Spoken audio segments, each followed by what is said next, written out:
Est-ce que Paris a remporté une grande finale, Dave? En tout Vous cas, avez aimé? Ouais, en tout cas, c'était une bonne finale, une belle finale, moi j'ai trouvé. J'ai trouvé un Paris bon, très bon par moment même en première période. On a été même plus près du 3-0, on aura l'occasion d'en reparler. Et Lyon a redonné vie à cette finale, au moment peut-être où on s'y attendait le moins.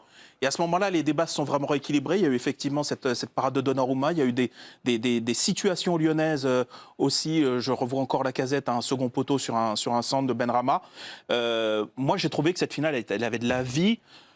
Évidemment, très abîmé par les incidents, on y reviendra, mais c'est des incidents très graves. Voilà, c'est difficile parce que c'est vraiment pas anecdotique ce qui s'est passé, mais si vraiment on circoncis au match, moi je trouvais que pour une finale, parce que les finales parfois c'est cadenassé, c'est un peu, je trouve que c'était une finale enlevée avec pas mal d'actions, beaucoup d'arrêts de gardien. Moi j'ai aimé.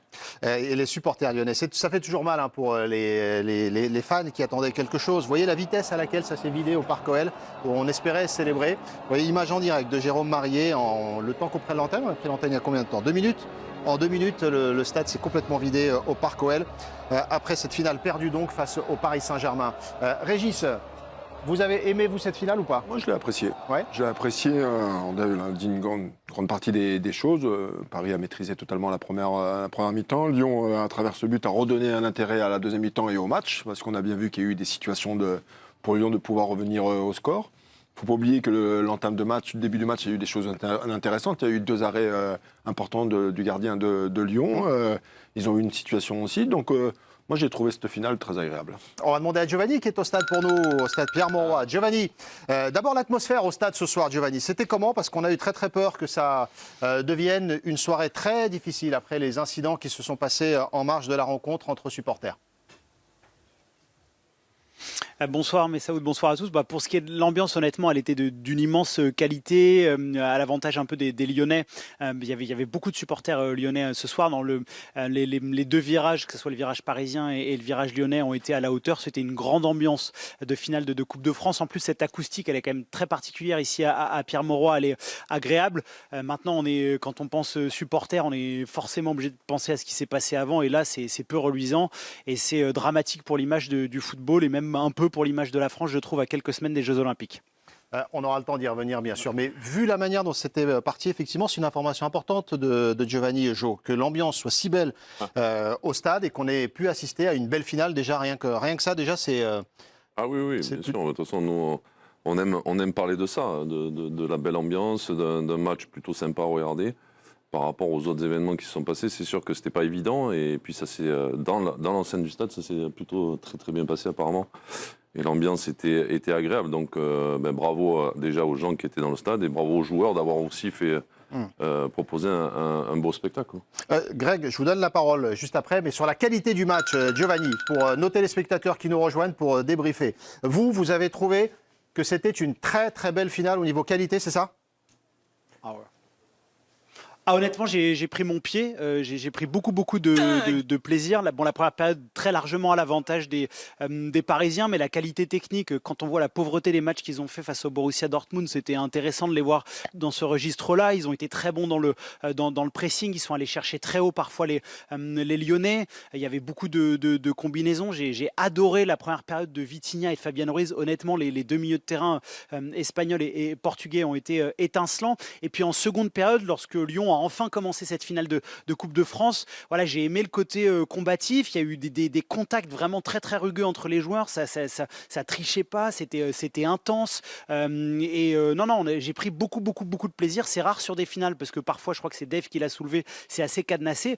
Là, à part les 10 dernières minutes qui ont été hachées et sans rythme, honnêtement, c'était un très haut niveau, que ça soit sur le plan athlétique et sur le plan technique de la part des Parisiens en seconde période pour les Lyonnais. C'est bien d'avoir votre ressenti comme ça du stade. Greg, je ne trahis pas de secret en disant que vous n'étiez pas autant convaincu que ça. Est-ce que ce que Giovanni vient de dire vous fait un peu vaciller? Non, mais c'est lui qui est au stade, c'est lui qui est en tribune. Je peux pas l'oublier. Il est quand même sur l'événement. Moi, il y a quand même quelque chose qui me trouble. J'ai vu, en fait, le PSG a survolé cette finale. Quoi qu'on dise. Survolé, vous dites? Oui. Or, j'ai l'impression visiblement, ça interpelle personne. À 2-3 joueurs près, je les ai sentis très au-dessous de leur niveau. J'ai senti les 3 de devant au-dessous de leur niveau, à commencer par Mbappé, mais on va sans doute en parler. Même Dembélé, bon, il est décisif, mais il a joué à l'envers. Vitinha, je l'ai trouvé bien meilleur beaucoup de fois. Et je trouve Barcola, pas mal, quand même. En première mi-temps, mais alors la seconde mi-temps, c'est catastrophique. Donc, je trouve qu'en fait, ils étaient. Alors, il y avait peut-être de la fatigue, il y avait aussi, ils ont eu du mal à donner de la vitesse au jeu et à lancer leurs joueurs, en fait, en 1 contre 1. Il y a des choses qui n'ont pas fonctionné, et je trouve que malgré ça. Tu es sévère, Greg, quand même. Tu es sévère sur l'ensemble des joueurs que tu viens de citer, quand même. Moi, j'ai trouvé qu'ils n'étaient pas. Je les ai vus bien mieux. J'ai vu ça plus carré. Je les ai trouvés, par exemple, la deuxième mi-temps comme médiocre du PSG par rapport à ce qu'on est. Mais tu vois, tu parles des 3 joueurs offensifs. Oui. Je peux me permettre, des 3 joueurs offensifs sur la première mi-temps. Je les ai toujours trouvés très disponibles. Les décrochages ont été bons, ils ont souvent été dans les bonnes zones pour être touchés, ils ont pu se tourner, c'est la raison pour laquelle ils ont mis Lyon aussi en danger, parce qu'il y avait du mouvement dans les espaces réduits, donc ils ont amené du mouvement, ils ont amené quelque chose. Je dirais, alors, ils ont peut-être pas toujours fait des différences, mais ils ont quand même, Barcola a fait beaucoup de différences sur le côté gauche, on l'a souligné quelques fois. J'ai trouvé par exemple qu'en deuxième mi-temps, ils étaient systématiquement arrêtés. C'est-à-dire qu'il y a beaucoup où le gars est planté, il est dans la surface, il a le ballon dans les pieds, il se demande ce qu'il doit faire, il fait un petit peu la mamaille avec le mec à côté. J'ai senti qu'en deuxième mi-temps, il y avait beaucoup d'actions un peu confuses, où il n'y avait pas de vitesse, où il n'y avait pas d'élan, où il n'y avait pas de mouvement. Alors après, je veux pas les. On est en fin de saison, il n'y a pas de. Puis ils ont fait le taf, mais je les ai pas trouvés si forts que ça. Enfin, après. Dembélé et Mbappé n'ont pas joué depuis 2 semaines. C'est un argument aussi à prendre en compte, effectivement. Timothée, on ne vous a pas encore entendu. Vous avez eu le temps d'apprécier un peu les. J'ai écouté ce qu'ont dit mes comparses. Moi, j'ai beaucoup aimé la première période. Ouais. Mais du coup, je ressors avec une espèce de frustration du fait de la deuxième. Parce que le PSG, je trouve, est rentré dans une molle gestion de son avantage et que Lyon a proposé une trop molle rébellion pour véritablement espérer quelque chose. Du coup, c'est cette deuxième période qui me donne un sentiment un petit peu mitigé. Je te trouve un peu sévère. Non, mais je te trouve un peu sévère parce que jusqu'à la réduction de l'écart de Lyon, Paris a pas mal de balles de 3-0. Moi, je trouve qu'ils étaient pas dans une espèce de gestion. Il y a des situations, mais justement, dès que le but arrive, je suis assez d'accord pour dire que je les ai trouvés assez arrêtés. Par contre, moi, je ne suis pas aussi sévère que Greg sur la première période, parce que j'ai trouvé un excellent Paris Saint-Germain. J'ose le dire, c'est peut-être une des meilleures périodes que je l'aurais peut-être vu faire cette saison. Et si les 3 de devant n'ont pas été parfaits, moi, je les ai trouvés. J'ai trouvé qu'ils font partie d'un collectif qui a fait une excellente première période. Je regrette justement que Paris ne sache pas en faire deux d'affilée. Est-ce que vous n'avez pas trouvé, même en première période, que, par exemple, que Vitinha et Warren Zaïre-Emery manquaient un peu de gaz? Moi, je partage pas du tout ça. Oui, Warren Zaïre-Emery, moi, ça m'a sauté. Moi, Vitinha, pour moi, il a manqué de gaz ni en première ni en deuxième. En fait, je suis surpris. Je les ai trouvés, j'ai trouvé qu'ils avaient beaucoup de jus. Une équipe qui était reposée. Alors, sur la deuxième mi-temps, effectivement, il y a eu des temps un peu morts. Et ça s'explique, en fait. Ça fait un moment que certains joueurs n'ont pas joué. De retrouver une forme de compétition, une finale. Après avoir fait une très très bonne première mi-temps, quand vous rentrez au vestiaire et vous revenez, vous avez souvent du mal à vous remettre en route. Et puis à un moment de 5, 10, même 12, entre 12 et 15 minutes souvent, mais c'est physiologique que ça on peut en parler. On a un trou, vous menez 2-0, il y a un détachement à la hauteur du but qu'ils ont pris. Encore une fois, sur une situation arrêtée, ils se sont fait avoir sur un de leurs points faibles à Paris. Ouais. Donc en fait, c'est le schéma du match et du score qui a fait qu'éventuellement, en deuxième mi-temps, ils ont peut-être un peu baissé. Il y a Giovanni qui fait des bons pour demander la parole. S'il pouvait remimer la scène, c'était bon. Peut-être une info à nous glisser. Voilà, il faisait ça. Donc, il est au point. Je suis obligé de le voir dans ces cas-là. Et Jo, je vous donne la parole juste après Jo. Non, c'était juste déjà pour dire sur Vitinha, honnêtement, et ça a été une masterclass. Il n'a pas du tout manqué de jus. Il était virevoltant, il a été éblouissant.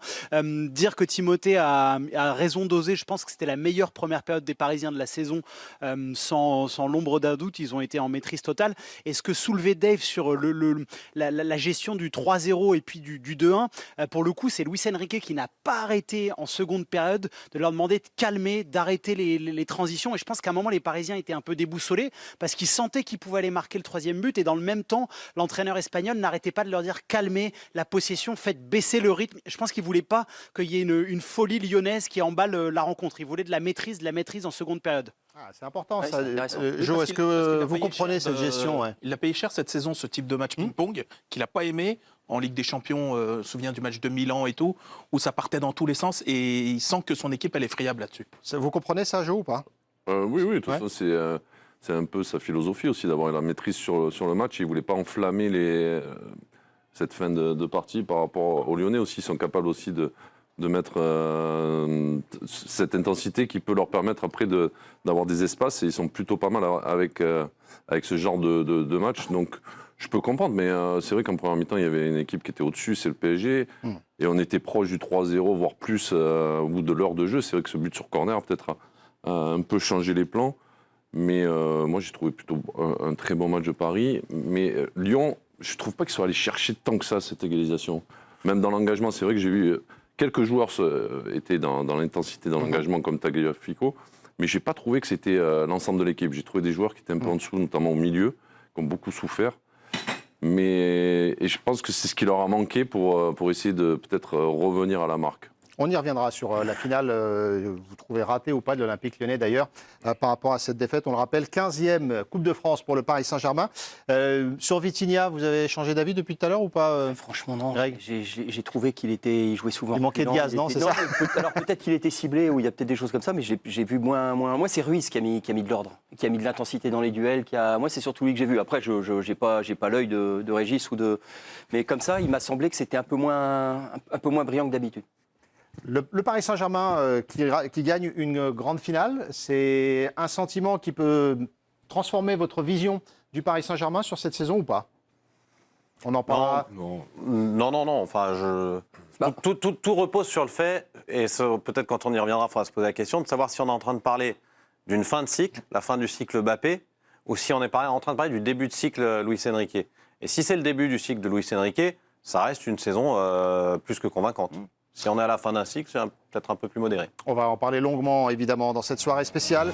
On reviendra sur toutes les images de la soirée également. Il y a beaucoup de célébrations à travers l'Europe. On verra ça tout à l'heure.